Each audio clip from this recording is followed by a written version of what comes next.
হামজা চৌধুরীর পর গুঞ্জনে থাকা সব প্রবাসী ফুটবলারদের সঙ্গে নিয়ে নতুন একাদশের ঘোষণা বাফুফের। বিস্তারিত পুরো ভিডিওতে। হামজা চৌধুরীর আগমনে বাংলার ফুটবল যেন নতুন করে জীবন ফিরে পেয়েছে। তাই যে ফুটবল নিয়ে দেশের মানুষের কোনো মাথা ব্যথাই ছিল না, সেই ফুটবলকে ঘিরে শত আলোচনা এখন ক্রীড়া অঙ্গনে।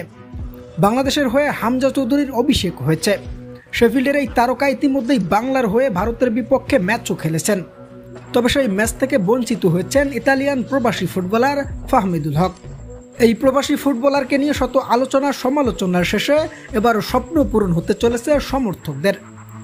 আগামী 10 জুন সিঙ্গাপুরের বিপক্ষে মাঠে নামার আগে 4 জুন ভুটানের বিপক্ষে প্রীতি ম্যাচকে কেন্দ্র করে কোচ হাবিয়ের কাবরেরা 26 সদস্যের মূল একাদশের ঘোষণা দিয়েছেন, যেখানে রয়েছে হামজা চৌধুরী, ফাহমিদুল হক ও কানাডিয়ান প্রবাসী ফুটবলার সামিত শম।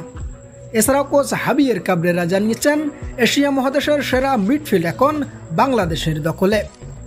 সব মিলিয়ে পরবর্তী ম্যাচগুলোতে নতুন এক বাংলাদেশকে দেখবে সমর্থকরা।